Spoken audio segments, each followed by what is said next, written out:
Está vendo o líder do governo no Senado, o senador Fernando Bezerra, falando sobre a PEC dos precatórios. Vamos ouvir. A natureza permanente do programa Auxílio Brasil, inclusive com o valor que está definido na proposta da Câmara como um valor transitório de R$ 400 e que nós estamos apresentando uma proposta para que o programa possa ter essa natureza permanente.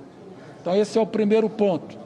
O segundo ponto é no sentido da vinculação de todo o espaço fiscal a ser aberto a despesas pré-determinadas, que essa foi uma manifestação de muitos senadores, no sentido de que o espaço fiscal esteja vinculado ao Auxílio Brasil, em primeiro lugar, e vinculado às despesas que estão relacionadas ao valor do salário mínimo, que são as despesas previdenciárias, os benefícios de prestação continuada, os mínimos constitucionais para a saúde e educação, as transferências para os demais poderes, como o Poder Judiciário, Ministério Público Federal, Defensoria Pública, entre outras despesas, incluindo a despesa para financiar o programa de desoneração das folhas dos 17 setores.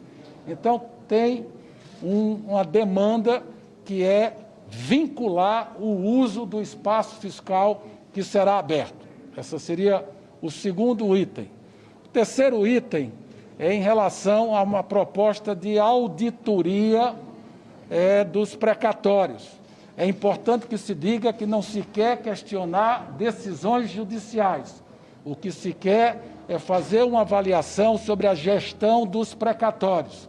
A proposta é a criação de uma comissão mista do Congresso Nacional, Câmara e Senado, em cooperação com o CNJ, para que num prazo de 12 meses após a promulgação da PEC, a gente possa ter contribuições para melhor organizar e administrar a despesa com precatório.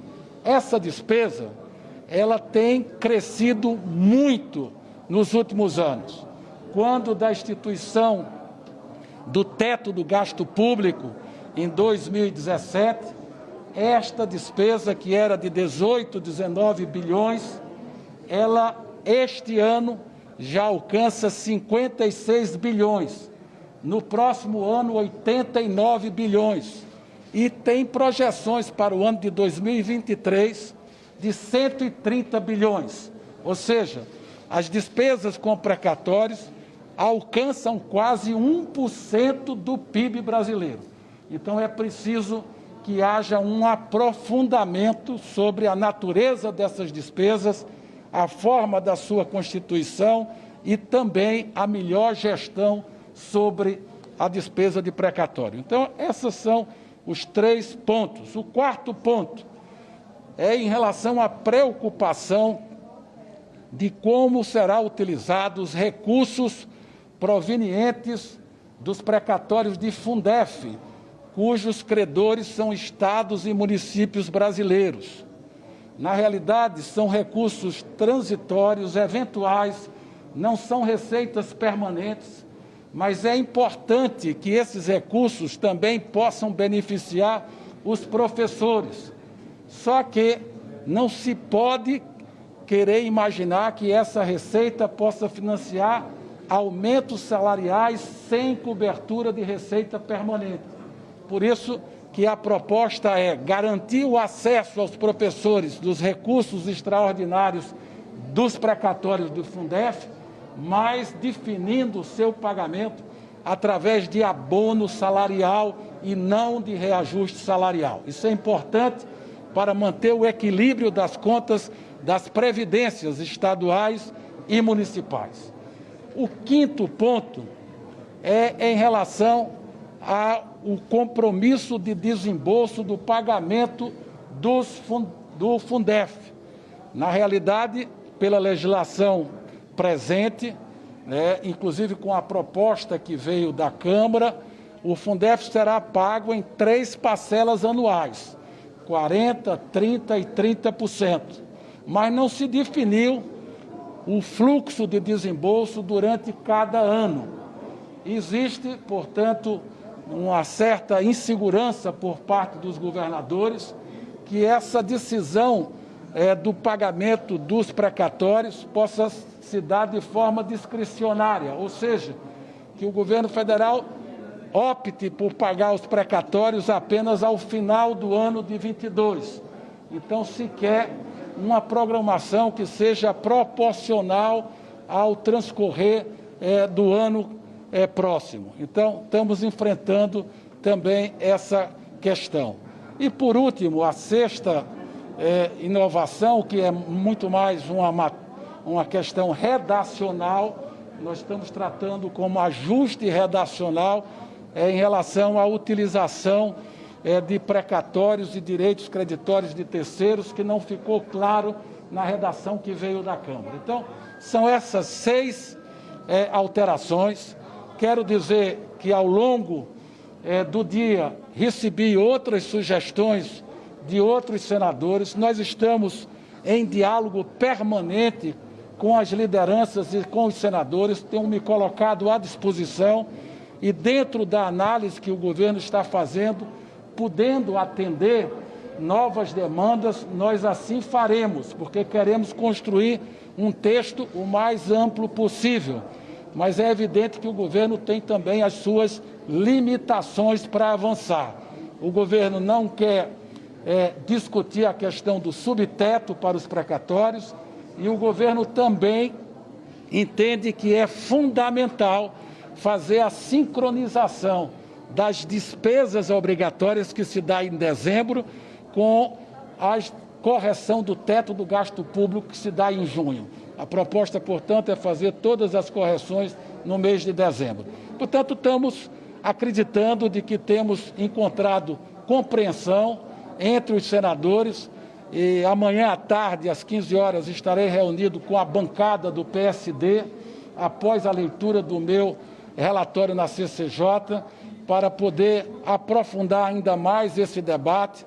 Hoje estive reunido com o senador Eduardo Braga, que foi o autor da sugestão para transformar o programa num programa permanente.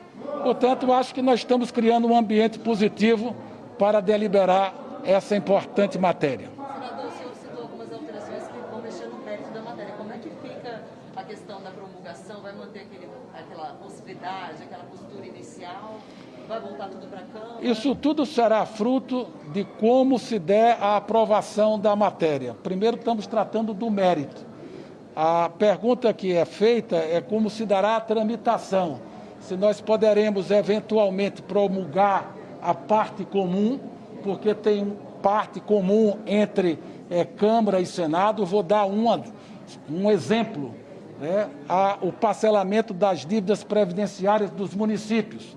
Isso é um ponto comum na Câmara, é um ponto comum no Senado, eventualmente, para se dar agilidade, até para que os municípios possam ter acesso a recursos, celebrar convênios, é uma parte que pode ser promulgada à parte para poder dar velocidade, porque não existe questionamento. Mas não existe ainda uma avaliação se será assim ou se poderá incluir toda a matéria num único conjunto, encaminhar à Câmara para que a Câmara possa rapidamente deliberar. Portanto, não é um juízo que estamos fazendo agora. Primeiro, temos que avançar no texto que possa angariar o apoio necessário para que a PEC possa ser aprovada com o quórum constitucional exigido. Nessa emenda que vai tornar o auxílio permanente, vai ter indicação de qual vai ser a fonte de recurso para tornar esse programa social permanente? Vai estar escrito o valor? O que vocês estão discutindo em relação a isso? Porque ontem o secretário do Tesouro disse, para o ano que vem está garantido, porque a gente tem um espaço fiscal, mas depois não temos, a gente precisa de uma receita permanente. Qual vai ser essa receita? A receita será identificada ao longo do próximo ano, mas existem interpretações de que o espaço fiscal que está sendo aberto agora, ele vai perdurar para os anos seguintes, porque você está abrindo um espaço fiscal que você está retirando despesas e colocando outras, inclusive vinculando com a despesa do Auxílio Brasil. Então, em tese, essa despesa está assegurada também para os exercícios seguintes. O que se deve observar é que o governo quer, sim, cumprir com toda a legislação aplicável. No caso específico, a Lei de Responsabilidade Fiscal, que ela exige, sim, que para cada despesa nova ou aumento de despesa, você indique uma fonte de financiamento. No caso específico desse exato momento, como nós estamos tratando da natureza permanente do programa através de uma emenda constitucional e não através de uma legislação infraconstitucional, nem por lei, nem por medida provisória, a interpretação é que, por emenda constitucional, estaria suprida essa exigência na partida do programa para você financiar o Auxílio Brasil.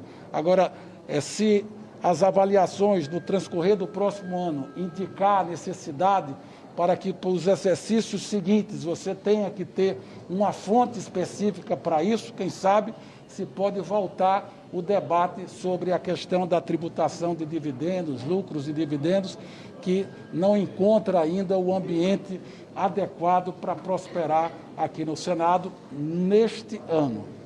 Senador, o governo tem feito sugestões para alterar o texto, para alcançar um acordo? Não, veja bem, desde o início eu falei isso, e a pergunta é boa nesse sentido. A última PEC discutida e votada aqui no Senado Federal, o governo alcançou 52 votos. A gente sempre trabalha com a expectativa de, nesta PEC, a gente poder ter entre 51 e 53 votos. É evidente que essa é uma maioria mínima, próxima ao mínimo exigido, que é 49. Por isso, a nossa disposição de continuar dialogando, mesmo com a leitura do relatório, que nós estamos entendendo que esses 6 pontos já endereçam muitas das preocupações colocadas, mesmo com a leitura do relatório, estaremos sim abertos para sugestões, para eventuais ajustes, no sentido de que no dia 30, na terça-feira da semana próxima, a gente, quem sabe, possa ter um apoio ainda maior.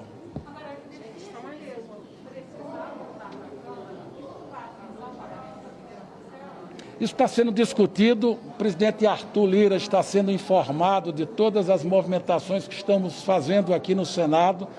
Estamos também tendo o cuidado de manter informado o relator na Câmara dos Deputados, o deputado Hugo Mota, para que, tão logo o Senado delibere, que a Câmara possa ter a possibilidade de rapidamente também redeliberar essa matéria e ainda em tempo hábil para que o Auxílio Brasil, e esse é o desejo comum de todos os senadores, de todos os deputados, que o Auxílio Brasil possa ser pago antes do Natal para 17 milhões de famílias brasileiras que são as mais pobres do Brasil e que estão esperando essa ajuda.